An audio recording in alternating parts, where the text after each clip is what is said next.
Okay, we're going live. Okay,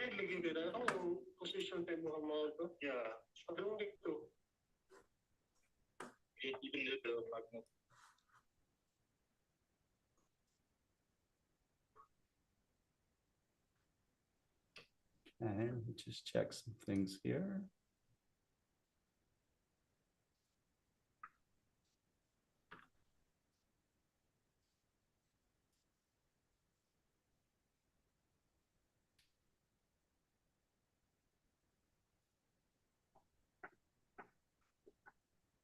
Oh, that's a beautiful headshot there.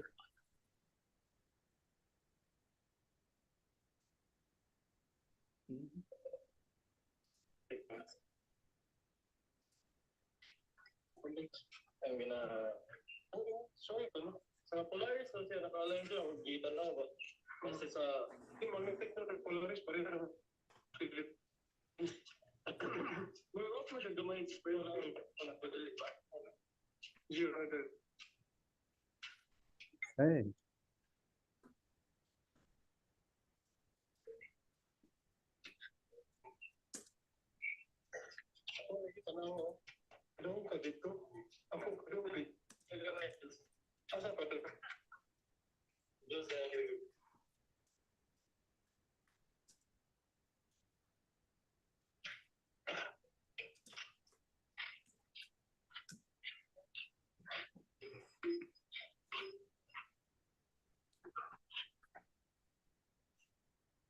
Scotty, is it okay if I give my little speech?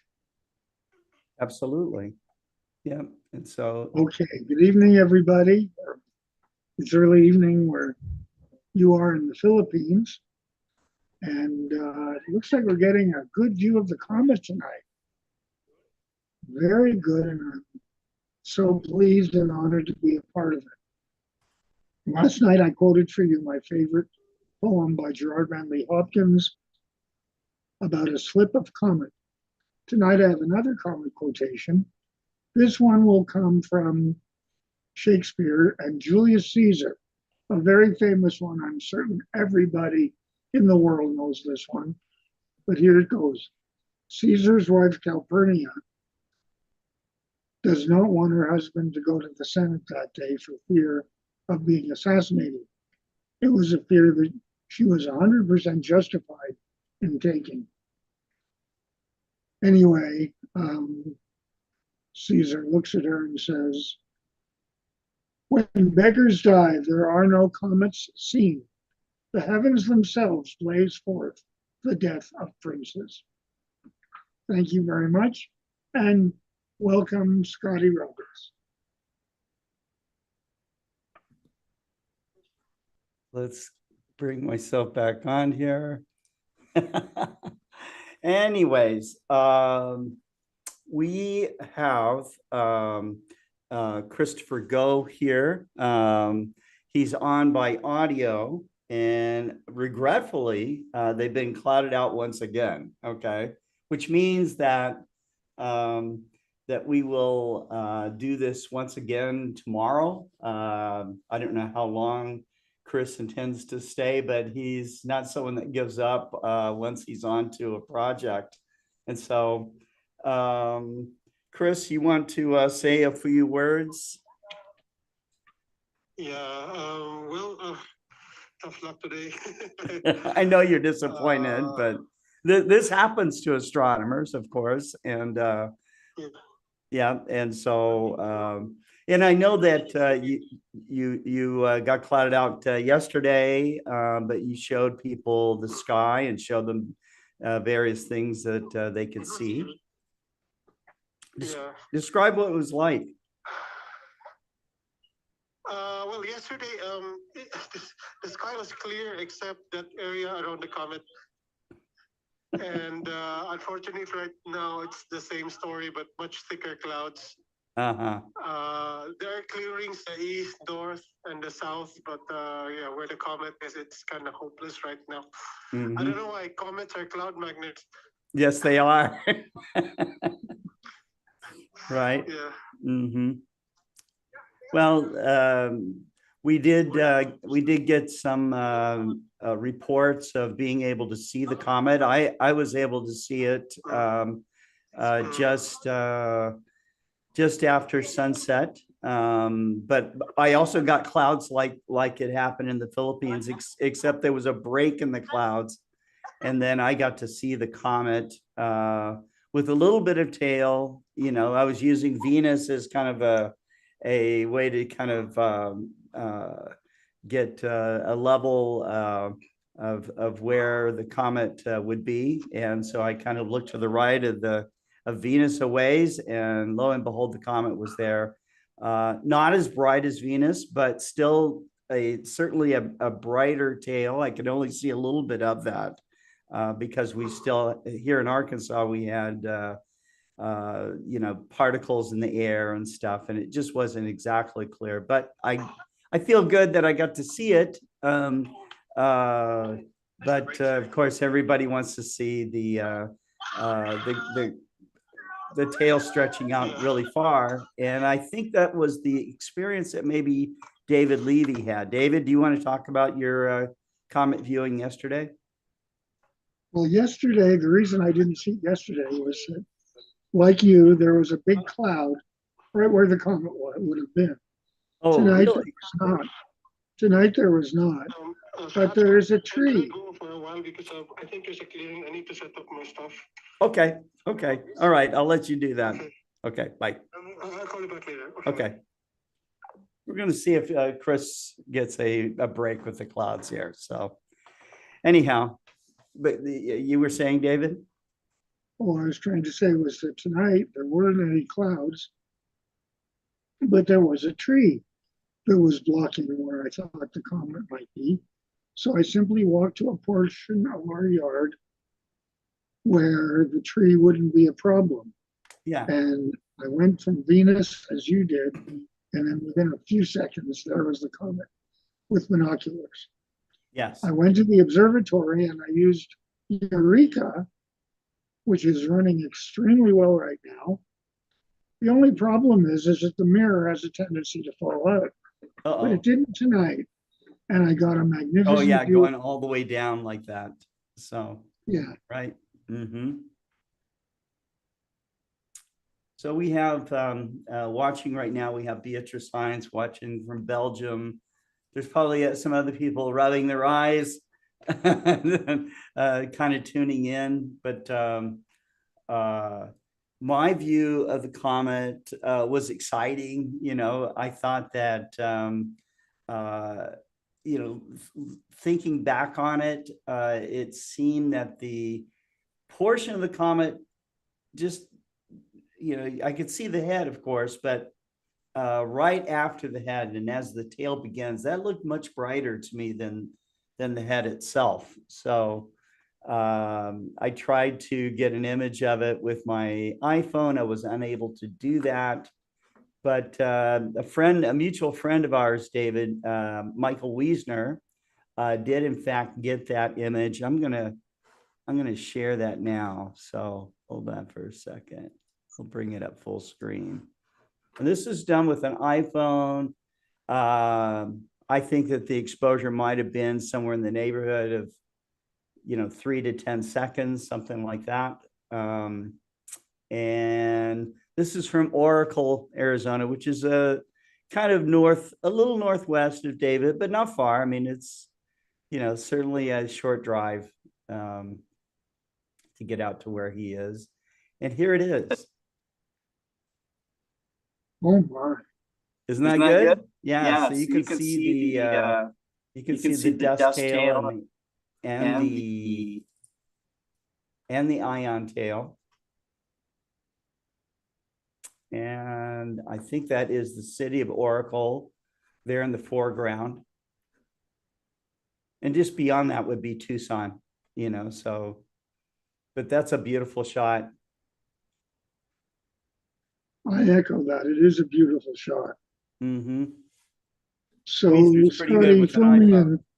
The video you were showing, was that the live feed from the Philippines? No, that video was a time lapse that was done about you're talking about this video here. That is a time lapse taken from Chile. And that was maybe a week and a half ago, something like that. Oh, I see.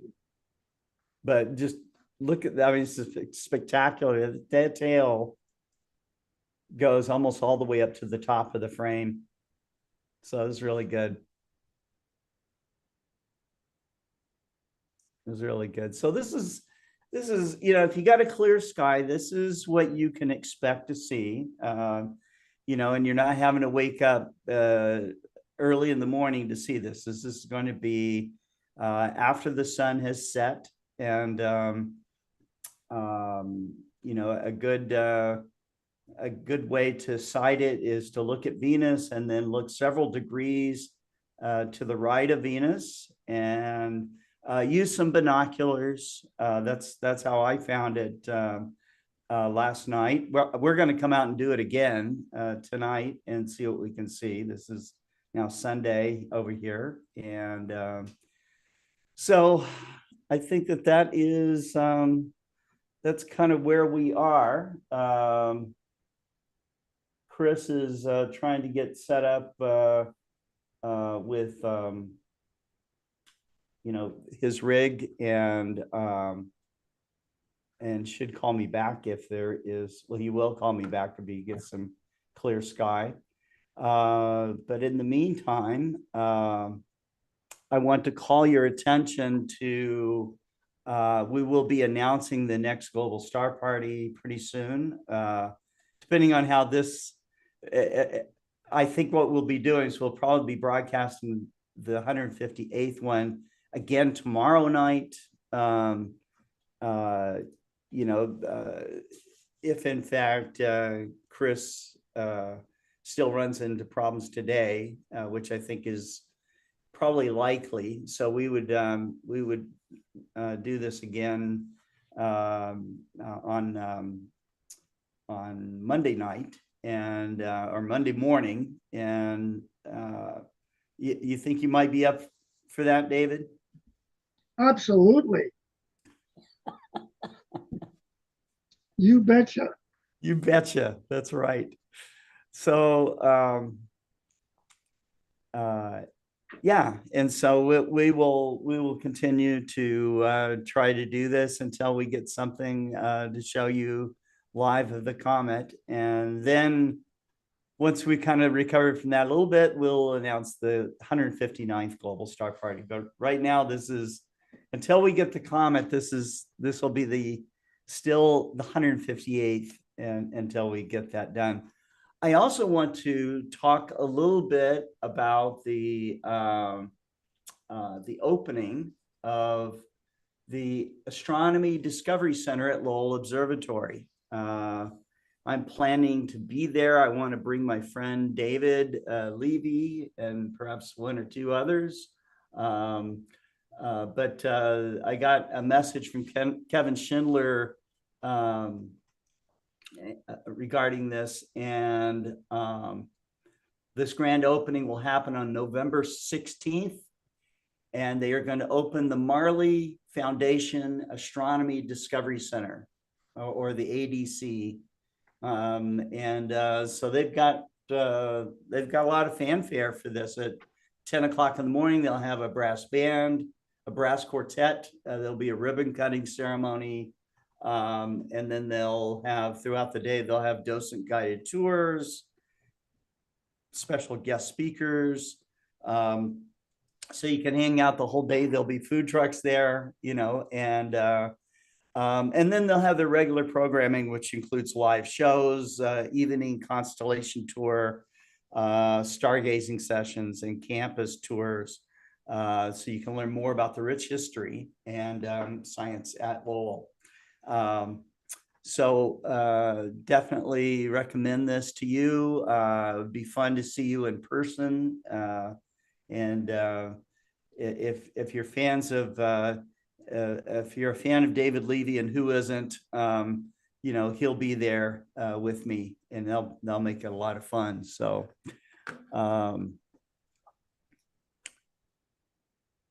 And so, David, I got this video. I showed you just a brief clip of it. But there is a program that has the Roman Space Telescope in it. And it's called The Legacy of Light. And I think that this video, this is just a clip of it, few minutes. And this portion of the video concluded, it was the conclusion of the Legacy of Light event that was held on September 25th. And so, but it foregrounds, foregrounds the importance of Hubble, J. West, and the Roman observatories in enabling the Habitable Worlds Observatory, which could answer one of the most fundamental questions: are we alone? And so I'm going to run this now, and then we'll come back and see what Chris is doing.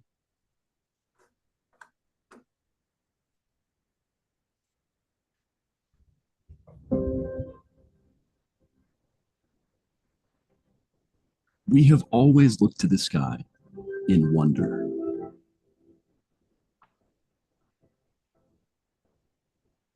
Questioning the universe's story and our place in it. In the vastness of space, are we alone? Each generation of telescope and technology has brought us closer to the answer.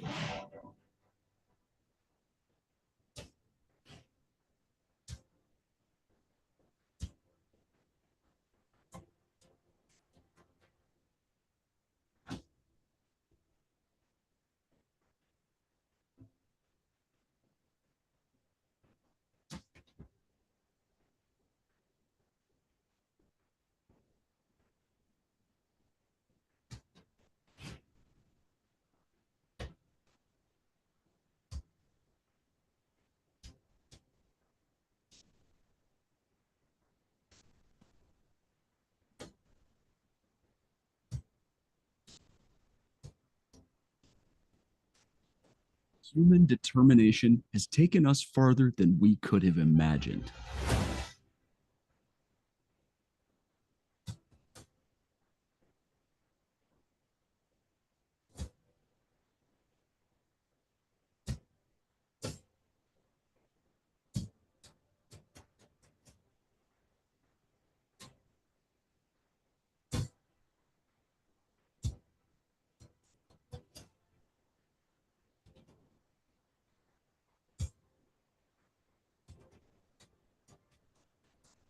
This legacy leads to our next chapter.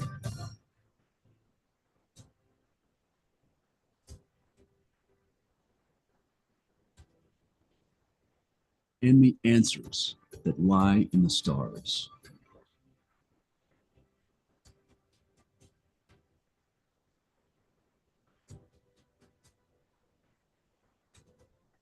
Waiting for us to find them.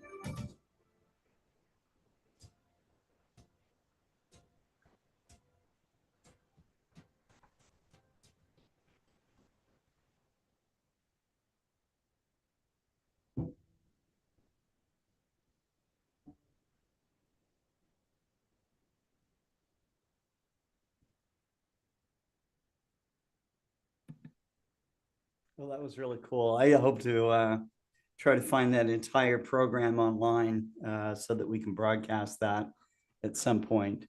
So on any account, I'm waiting to hear from Christopher Go. I am going to make a call over there and see if he's getting some clear sky, if he's getting lucky, that's what amateur astronomers often rely on is first off is their skill. Also, just showing up is often very important because you often do get lucky. So, I think all of us that have done a lot of amateur astronomy know that we wouldn't have seen the things that we saw had we have looked at the sky and go, we don't think the sky's going to be quite right, So, I know that David tries to make an observation every time and any time that he can.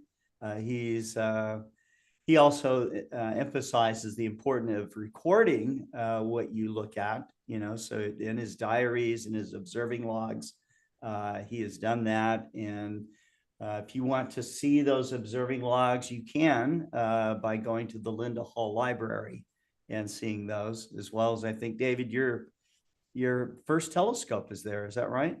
Yes, it is. Mm-hmm. They have my first telescope, my personal journals, and my entire collection of observing logs. Yeah, very cool. Very cool. So we have Al Farrar watching from Deer Lick Astronomy Village in Sharon, Georgia. I believe that village is right next to where the Peach State Star Party happens, if I recall correctly. Because I know that there is like this little village that's beside the observing field, and they have all these cool observatories and stuff. It's a little bit like the idea of the Arizona Sky Village as well. There must be a few of these kinds of enclaves throughout the country, maybe around the world. And so Beatrice Hines is watching. She said that they had clouds, unfortunately. And so this is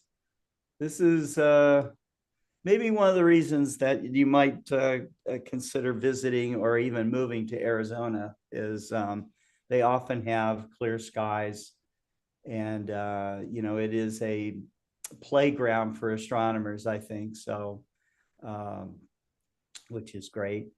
This view of the Comet A3 is a time lapse. Now, this is done about a week and a half ago from Chile, but you can see how long the tail is. And what do you know about the comet, David? Is this the first time for this comet to come in? Is that correct? It is apparently the first time that there's an Oort cloud comet coming in from the Oort cloud from the very edge of the solar system, the boundary between the solar system and interstellar space. It is also a very dusty comet, which means that the tail should become very, very bright. And it should stay that way for at least a few more days. Would this comet also create a maybe a new meteor shower for us? Yeah, I think you'd want to ask